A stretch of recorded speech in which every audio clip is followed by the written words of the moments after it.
Hello, everyone. I want to welcome you all to this week's webinar. Today, we're going to talk a lot about ransomware incident response and what we're doing with our friends over at Packetwatch. And with that, I want to introduce Jeff Lennon. Jeff is from Packetwatch. Jeff, tell the audience a little bit about yourself. Yeah, thanks, AJ. So Jeff Lennon, basically been in technology for a little over 25 plus years, spent the last 8 years, almost nine now, in cybersecurity. Spent some time at FireEye Mandiant, and my most recent role here at Packetwatch is I oversee all sales, channel alliances, and revenue operations, and also managing our partners, aka yourself, AJ. So thanks for having me on. Awesome. Thank you for joining us. Can you tell a little bit about what Packetwatch does and kind of how they fit into the cybersecurity space? Yeah, absolutely. So Packetwatch is primarily an MDR provider. We have a proprietary solution that we leverage as a threat hunting tool. We've been partnered with CrowdStrike going back to 2018. And basically, our big partnership with them is around incident response. That's really kind of how we grew out into the business. So getting into incident responses, which we'll talk a little bit more about, that's when an organization has an event or a situation where they believe they have been either compromised or breached. Our team will come in, actually provide the incident response, and actually help them to identify things, qualify them, and basically take control of the situation so that we can remediate any challenges that might have taken place. And in doing so, the Packetwatch MDR tool was developed as a threat hunting tool. So that, in conjunction with our partnership with CrowdStrike, allows us to go in at a much faster velocity than most, to actually get through and remediate the issues and challenges much faster. That's really, really great. And there's a reason why we've, worked with Packetwatch and why Packetwatch works with us. So Jeff and I are gonna kind of talk through, some things around incident response. But if you, as a person in the audience, has a question, up there in the top right corner, somewhere up there, is a QR code. You can scan that and submit questions. Jeff and I will go through some things, but then we'll answer your questions at the end. So Jeff, you mentioned incident response and what Packetwatch does. What does that mean? What is incident response? Let's just start with the super duper basics and kind of go from there.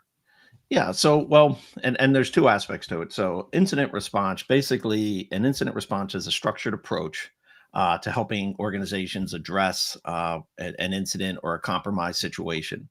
So, once something has been identified, there needs to be a process that is kicked off so that they can then figure out what exactly happened. So, whether it's a somebody clicking on an email or an issue with something not being configured properly, and once they've determined that something has happened, they would reach out. So the incident, again, is where we would come in, and that whole structured process. There's a whole process behind that and methodology to help identify, qualify, and then give the organization the ability to move rapidly.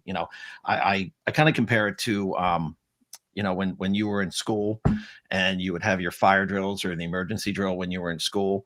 The whole point was being able to understand what's supposed to happen in an emergency, where you're supposed to go, who's responsible for what. We do the same thing from a cyber attack perspective, right? So that we can basically get in, identify those things so that we can keep the business running. Because a lot of times, certain situations will cause a hiccup, so to speak, in the business, and having an incident response plan, and basically giving the organization the time and the resources to go and take care of that while they still kind of run their business, because things don't stop. So hopefully that kind of gives you a better explanation. Yeah, and it's interesting because when in the IT space, we would mostly just discuss it in terms of a disaster recovery plan, right? This is Correct. what we do to get back up and running, but it's kind of more encompassing than that. Yeah, I mean, typically disaster recovery, business continuity, and this is why you kind of see it kind of starting to blend or merge together, right? So you have your disaster recovery, which is really about the restoration, right? The restoring of your operations, whether it be from some type of natural disaster, which we've had quite a few recently, where you may lose your data center. So having a disaster recovery business continuity plan is really important. What we do with Packetwatch, right? It's about actually going that extra step and having the proactive measures that will allow you, because if there is an incident, that could also be somewhat of a disaster. So having that in place allows you to drive the mitigation, the recovery operations, right? And the whole goal here is to get the organization up and running as quickly as possible, regardless if it's a natural disaster or if it's a threat actor or something that has taken place. So, in that sort of response, there's things that come into play beyond just we need to hit the button to start bringing things back up and running. Kind of what role does the incident identification and classification play into responding to those attacks? Because it's not just, hey, things have gone very wrong, but like what type of attack or what type of problem you're having, kind of how does that play into the response? Yeah. So, so I'll kind of list out. I think you could probably say there's like the top five, what I'll call real world scenarios of attacks. Right? You have, and everybody has heard of these, right? First one being ransomware. So if you've got a ransomware situation, and basically that just obviously something has happened, a computer's been taken over. Depending on the size and scope, it can actually be incredibly devastating to an organization because it'll actually be like a stack of dominoes falling. So once the first device is ransomware, there's usually this like I said, a domino that will actually take out other devices. And again, I'll kind of state something that's more my opinion from what I've seen. The challenge with ransomware is if there is a ransomware attack, you've already been compromised. Ransomware is typically, and again, it's not a hard and fast rule, but typically a ransomware means that the threat actors have done what they needed to do. They took what they wanted to take, and now they're trying to cover their tracks. And by doing so, by basically deploying the ransomware, they can then go and encrypt everything and then hold everything for ransom, hence the term. Some of the other ones are business email compromise, which has really been on the rise more than it had.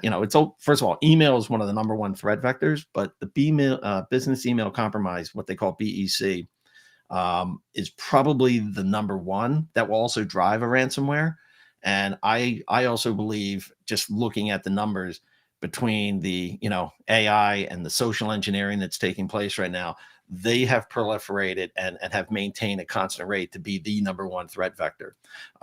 Then you have your insider threats. You've got what they call a DDoS attack, which is a distributed denial of service. And that's usually a cybercrime. That's where somebody's trying to overwhelm your systems. Whether it's the network, your website, they're trying to shut things down. So that usually tells you that somebody is purposely targeting you. And then the other one, which ironically I just did a post the other day, 0 day. And 0 day is really hard, hence the term. 0 day means that the vendor has had 0 days to prepare a fix. It is a brand new vulnerability that has been found. And usually there's a lot of scrambling. A lot of times, if it's found through partnerships, they'll notify a vendor and give them kind of a heads up so that they can start building something so that a threat actor is not actually leveraging it in the wild, as we like to say. But they're really the top five. So it'd be ransomware, BEC, insider threat, DDoS, and 0 days. That was a lot to unpack. Yeah, and I think the other part of that is one of the things we've seen recently with ransomware is you mentioned it very briefly, is that ransomware is used to cover the tracks. It is a later function. We've seen a lot of cases recently where it wasn't just that they encrypted and they said, give me money, because of things like our disaster recovery and data recovery capabilities with our backup and data protection platforms. People have gotten better at those things to the point where you're not necessarily going to these attackers aren't getting paid anymore, so they have to switch to other tactics. And one of the things they switch to is, we've stolen the data, we will release this data if you do not give us money. And we've seen it from everywhere, from things as innocuous as recently the company Game Freak, the company behind Pokemon. They were breached, and then all of their data was leaked out. Here's their sequels to Detective Pikachu, a real thing, a sentence I'm saying on a professional webinar in the year of our Lord 2024. The details of that movie were leaked. But also we've seen things like healthcare organizations, they get breached, and things like images of patients in very vulnerable states who are trying to get the medical care they need being leaked, which is really gross. That's the sort of shift that we're seeing in terms of these sorts of attacks. So let's say an incident has happened. What are those initial steps that someone should be taking to respond to that event? Wow. Yeah, that's a well, first of all, it's a very kind of large, complex question, right? Because it's going to vary depending on the size, configuration of an organization.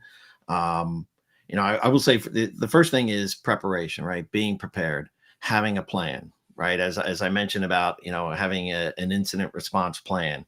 One of the things that we do, and I'll digress for a second. I mean, we do a lot of what we call tabletop exercises, and what that is that's almost like a dry run, like we're doing kind of a fire drill, so to speak. Of hey, you have a business email compromise. Boom. What do we do? Who does what? Right. And it's about understanding what the processes are, what the procedures are within the organization, who's responsible for what, how things are configured. One of the big challenges, and I'm probably going back even, further than, starting at FireEye, but network segmentation is a big challenge. And if you don't have proper segmentation and proper controls, it gives a threat actor the ability to move laterally very quickly. Um, so I would say, for us, right, it's about having that plan, right? Understanding who does what, how they're supposed, how we're supposed to respond when there is a situation. Coming back to the first part when you were talking about, an actual breach or an incident, one of the things that has to happen very quickly is we have to drive to what we call containment, or at least, getting control and containment, right? There's a whole process and methodology around that. And part of it is to make sure that we're somewhat secure. Another, within that same vein, we're also trying to figure out, who basically, where did they get in, how did they get in, and where have they gone, and what have they done, because we got to figure out if somebody has moved laterally within the organization, right? So even if they came in at point A, you're trying to basically look and do forensic, investigations to figure out where they have moved within the organization, or was it just germane to that site or that unit or that device. Those types of things, right? It comes back to what are the controls that are in place. You and I have talked about this in the past. I mean, big fan of NIST, right? Which lays out a framework for helping organizations build out the process and map to the NIST procedures. And I know a handful of people were really excited when NIST 2.0 came out, because they included governance and the governance, right? Having the governance, the policies to actually manage what you're doing, I think is critical. And we do a lot of things around that. So kind of coming back to, I just want to make sure I answer the question. It does come back to, having a framework of policies and procedures that you're going to follow, and making sure that the team knows who does what. So when a situation does happen, right, and this goes like this, it's almost like an accordion, because you have the teams that are going to go looking for things, but you also have to start communicating to your executives, right? You have to make sure that there's a clear line of communication, and that you have the executive kind of sponsorship, so to speak, so that they know what's going on. And when you come into a situation, and maybe I'm sharing too much, but when you get into that situation, and we're actually looking at, an event or an incident, once there's what we'll call exfiltration identified, um, everything starts to shift, right? It becomes a much, not that it wasn't serious, but it takes on a whole different set of paradigms, that the communication and both cyber insurance is involved, legal, cyber insurance can be involved at different stages, but once exfiltration, I mean, you definitely need to get legal involved, because now you basically have 50 states, 50 different cyber regulations and policies at the minimum, which could be a whole nother conversation we could have. But you've got to figure out, where was the data, when it was taken, who are the people that it was taken from, because then we have to go down a whole separate path, and there's a whole cyber legal process that has to be vetted out. And I think the big thing there is incident response, as we kind of talked about earlier. There's a crisis response here, and you're right. The difference between a ransomware where everything's encrypted and it's basically just, we need to get the business back up and running, to there's now been data stolen. So now you need to communicate, figure out what was stolen, and how to communicate that to your end users to say, hey, they got usernames, they got, email addresses. they didn't get passwords, they didn't get payment data, or maybe they did. And those sorts of pieces of data become things that your customers have to go change their passwords, or we're going to force a reset on everyone's passwords. You're going to end up on Have I Been Pwned? All of these sorts of, you know, pieces to the puzzle that change based on those different types of attacks. Yeah. So when we start to talk about that, you know, what data has been exfiltrated, how do you determine the extent of a breach? Like, what does that even look like? Wow. Well, it really comes down to the forensic process, right? One devices and what you're looking for is that what I'll call exfiltration, right? Has data actually left the organization? Um, and having seen this from basic, I don't want to call them basic, but cyber criminals doing things all the way to we had a recent event incident with a client where it was a nation state, and Ooh, it was very sophisticated, and there's things that start to give their TTPs, right, tools, tactics, and processes that start to point to say, okay, we think it was this threat actor because they did these 3 4 5 things, and then this is what happened after they got in.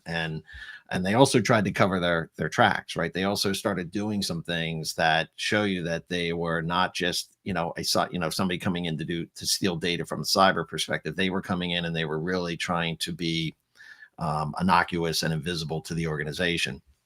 So when you start thinking about the type of data, this comes back to the whole planning piece, right? And there's a lot of tremendous vendors. It's not something that we do, but obviously protecting an organization, we don't do the email piece, but we can see that traffic. What we do is we look at the network. So, and then working with other EDR vendors, right, we're also looking at the edge. And what you're trying to determine is where did they go and what did they do and what potential data could they have gotten. And I would just, and again, it's partially my opinion, not so much a Packetwatch, but I always make the assumption of the worst. Like if you know that they were on XYZ device, then you've got to start to make the assumption that if there was exfiltration, that they may have gotten everything. I was joking with you. I have it over here on the side of my desk. I got, my wife got a letter, and then the next day I got a letter, right? So, we were whatever part of that whole medical information breach, and hey, we're going to give you 2 years of we're going to watch your credit oh my gosh, my reports. mind just went blank. But yeah, we're basically going to do some monitoring for you. And I kind of chuckled because back in 2016, I was part of Equifax. I remember getting that notification, and then people are like, whoa. And I go, it's the problem is it's becoming more of a common occurrence. Yeah. And it's not for lack of people trying. I will tell you, it's most organizations are trying to do the right thing. I think there's a resource issue. Again, a whole nother conversation. So if you can get the right tools and have a plan in place, because I'll quote Kevin Mandia because he was probably the first person I heard say it. It's not a matter of if, it's when. Yep. Right. It's really a matter of when it's going to happen. And I think it's become a reality for a lot of Americans. Right. I think the last one was what, 220 million Americans medical data was compromised. Yep. It's kind of, in that point is kind of scary, but so there's things you have to do from a personal perspective. But getting back to the business, what we try to do is preach, preparation, planning, and being proactive, right?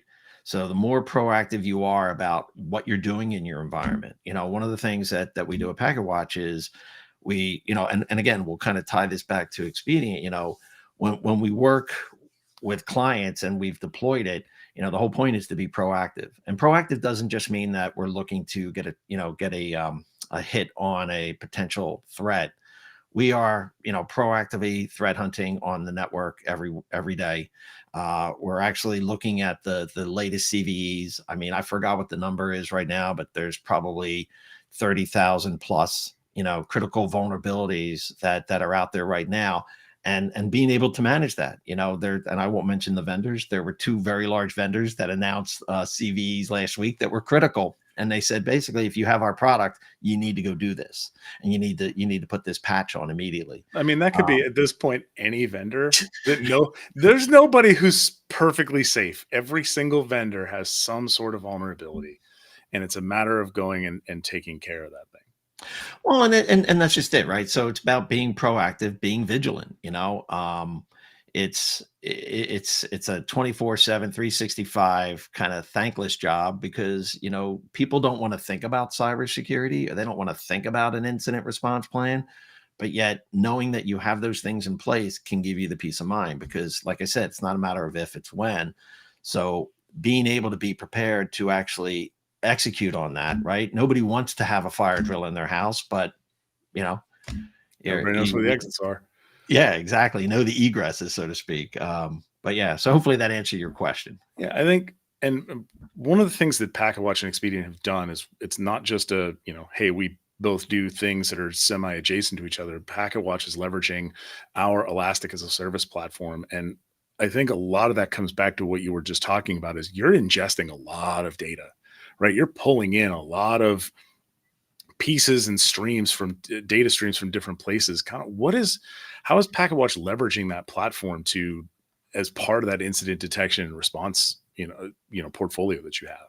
Yeah, so I mean, it's funny, right? I know, and we had kind of talked about this. It's more on the back end, right? Mhm. So the whole point is having and use leveraging Elastic from a search perspective, and even having it on, the cloud-based database, a cloud database, allows us to do more faster, right? Because it's allowing for that flexibility and the elasticity. The Packet Watch product, and again, this isn't a pitch, but we do FPC, full packet capture. And the reason we do that is it is the network is the single source of truth. It's where people have to go if they're going to move around, within an environment. You have to be on the network.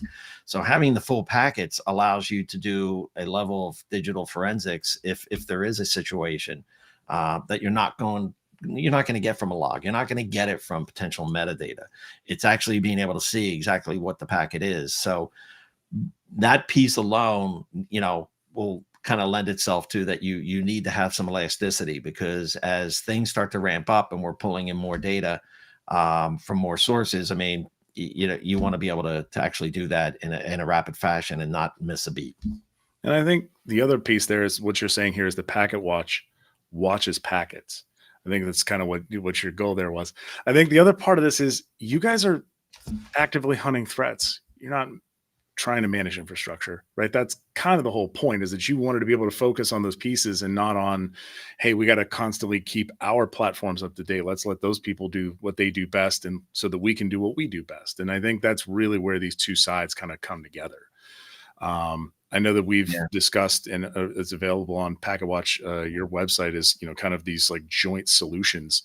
Um, Kind of how does that play into disaster recovery? Because there is I think that's a big deal right now, is that you have all these, all the security tools are there, but that's not the end of the NIST framework, right? It's identify, um, detect, respond, recover. There's another one in the middle there. Discover. That's what it is. Discover. Identify, discover, detect, respond, recover. There's a rhyme in there somewhere. But when we get into the actual, we've talked a lot about the detection and identification and responding, but that recover piece is usually where most of the security tools kind of fall down. Where does disaster recovery kind of fit into this from an ability to get back up and running?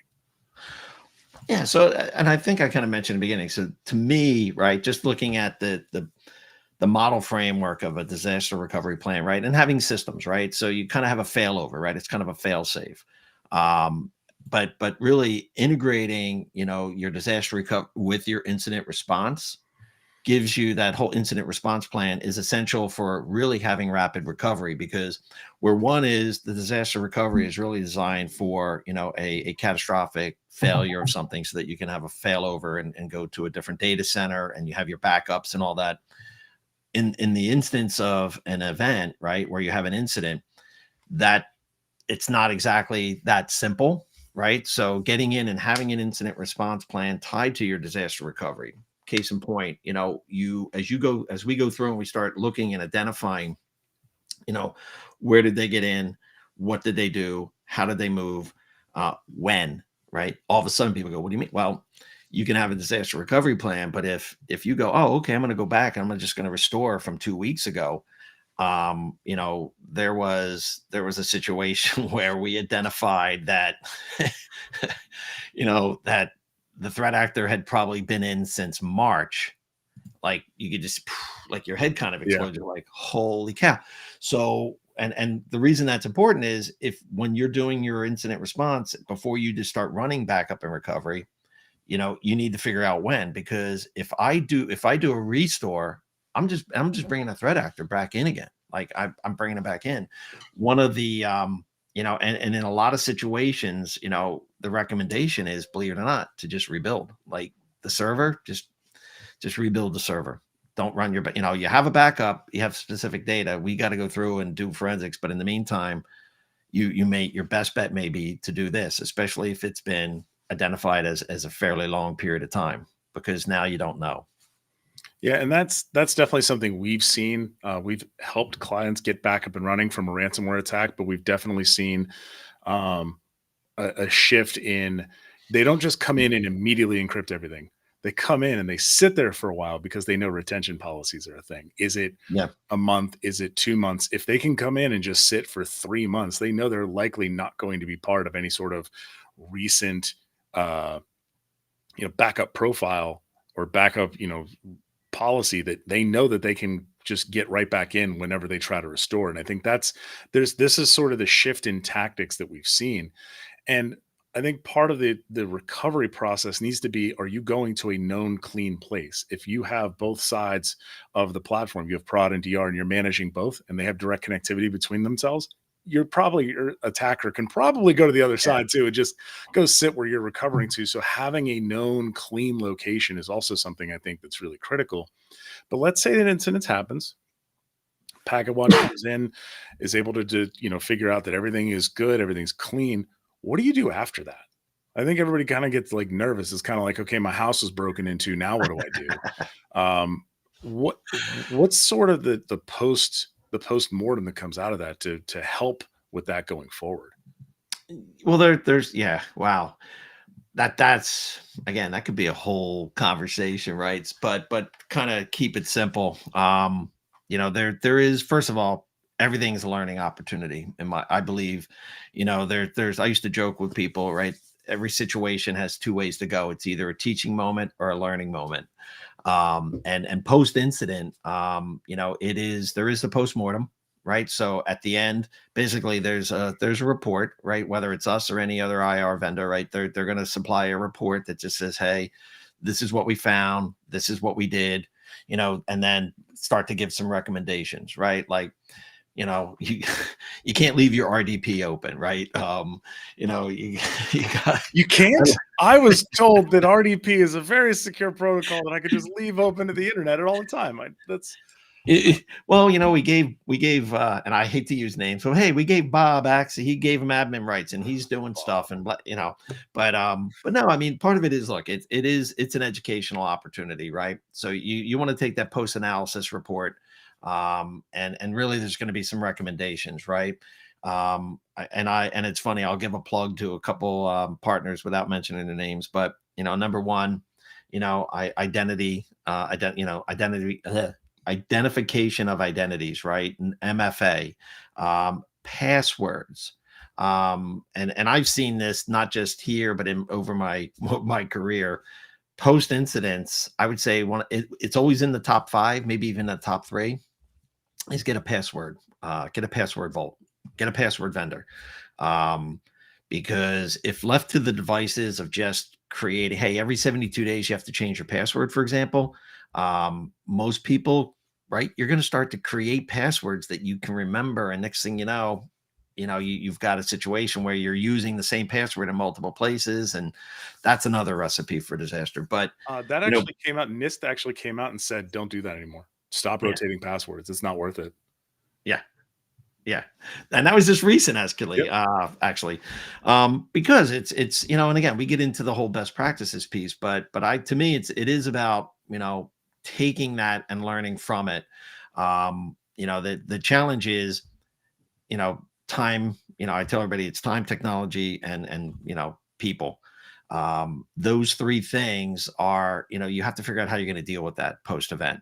And, changes have to be made in some respects. And I've watched organizations and have talked with people where it's like they just let things go. The incident happens, all of a sudden, and again, budget magically appears to do X because, now they have to. Um, but I really do come back to the education and then getting involved with organizations. We also recommend, as a follow up, kind of doing, whether it's a security assessment, because a lot of times when you have an incident, you're coming in and you're dealing with the specifics of the incident. I mean, you can see everything, but you're going to focus on exactly what happened, right? Ground zero, where did it go? And you're addressing all those things because you're trying to rectify to get the business back up and running. It's often a good opportunity to take a step back and just evaluate the inventory of what you have, the systems that you have, right? Getting into, what was your IR plan? How did that go? How did you guys execute on that? Did it go the way you thought it was going to go? This comes back to a big thing of mine that I kind of stole this from somebody else a couple of years ago, is cyber resiliency, which you're hearing more and more about. And it's that ability to be resilient. So even after something happens, how did you respond? What can we do better? And how do we take that, right? So identifying the areas of improvement, identifying the areas that are weak, what processes do we need to put in place, so that things like this don't happen again, we can respond quicker. It is, and I'll kind of share, I mean, just having sat in on a number of these, it's a bit emotional. The example I give to people who aren't familiar with it, or maybe not even in the industry, is if you've ever had your car broken into, or God forbid your house, it's not so much about what they took, it's that feeling of being violated. Mm. I mean, it is such a core response, but it's uncomfortable, at the end of the day.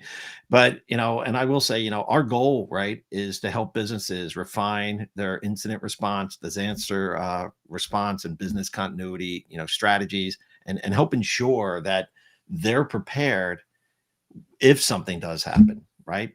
That's really our goal. And I think I mean, that sums it up amazingly. Jeff, this has been amazing. For any of you who have, honestly, if any of you have questions, please scan the QR code and ask your question. We did have one pre-event question that we can bring up here, which was a pretty straightforward one. Can I purchase a full bundled solution, including Packetwatch and Expedient?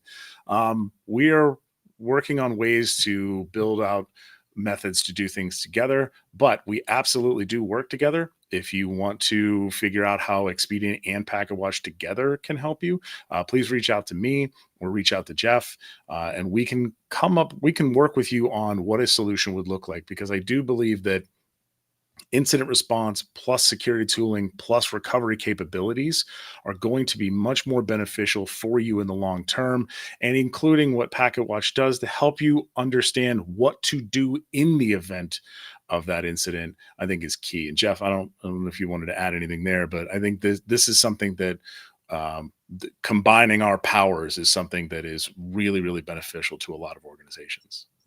No, I mean, I think you kind of summed it up. I mean, and again, not to make it a pitch or anything. It's just, if you have questions, obviously we're here to provide information, right? And help guide and give direction. But if you haven't looked at it, thought about it, or have thought about it, but not sure where to start, it's merely just a conversation, Mhm. right? And figuring out, you need to have a plan. You need to have, and if you have if you're using some type of disaster recovery or business continuity today, and you don't have any type of incident response, that's where we come out with a retainer, right? So the retainer is basically that policy that's going to allow you to move very rapidly, and again, we'll kind of help guide you through that process. But it's really just, be prepared, like be prepared for the worst to happen and hope that it doesn't. I mean, That's kind of where we that's kind of where we can end it right there is, be prepared. And if you want to get help on being more prepared, come speak with me at Expedient or speak with Jeff at Packetwatch. And with that, Yeah. we will wrap it up for today. I want to thank Jeff for coming on and really providing a ton of really great information around the way that security incidents happen and how to respond to them. Jeff, thanks for your time. Yeah. Thank you, man. I appreciate it, And AJ.